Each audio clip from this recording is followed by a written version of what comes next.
Every election season, the world just stops.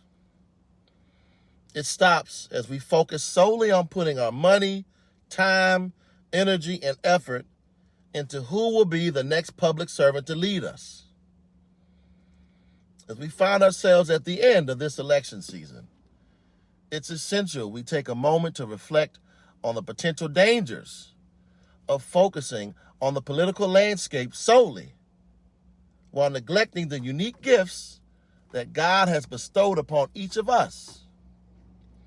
Don't get me wrong, I'm not trying to say elections are not important. Elections are undoubtedly important, but they can easily become all-consuming, leading us to overlook the greater calling we have in our daily lives. This calling exists in election season and non-election season. No matter if people are voting or not, it exists. In 1 Corinthians 12, 4-7, we are reminded that there are different kinds of gifts, but the same Spirit distributes them. There are different kinds of service, but the same Lord. There are different kinds of working, but in all of them and every one, it is the same God at work. Each of us has been uniquely equipped to contribute to our communities, to serve others, and to make a difference in ways that extend far beyond the ballot box.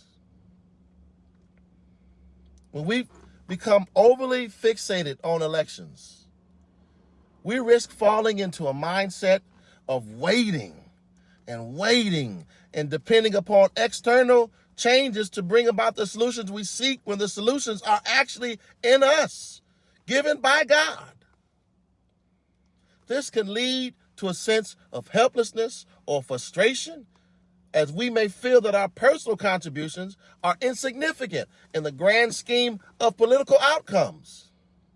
I pray that you believe that's not the case.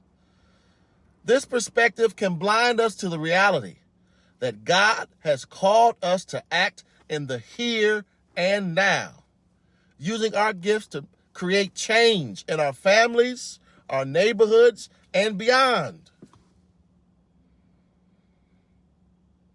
Neglecting our God-given abilities during this time can lead to missed opportunities for service, compassion, and leadership that our communities and country desperately need. When we allow ourselves to be swept up in this political fervor, we may forget that we have the power to influence the world around us through our actions.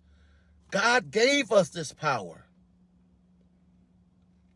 Regardless of the election outcome, we have the power. It's in you. Our gifts, your gifts, whether they be in advocacy, creativity, teaching, or compassion, are crucial to the fabric of our society and should not be sidelined in the midst of political discourse.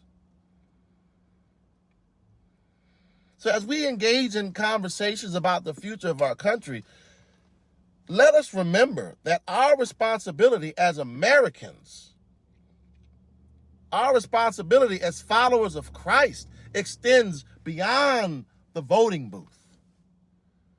We are called to be active participants in our communities, using the talents that we possess to uplift and serve those around us. In doing so, we embody the love and grace of God, demonstrating that real change often begins on the grassroots level, fueled by our God-given gifts and passion. So I beg of you, let's not allow the noise of election season to drown out the still, small voice of God inside of you, urging you to act, urging all of us to act. Instead, let's commit to using our unique abilities to serve, to lead, and to make a positive impact on our world, on our communities, on our country, today and every day, because we need you. Not just Kamala Harris or Donald Trump or whoever you voted for. We need you. Don't rob us of the unique blessings you have inside. I pray this message receives you well. God bless. Peace.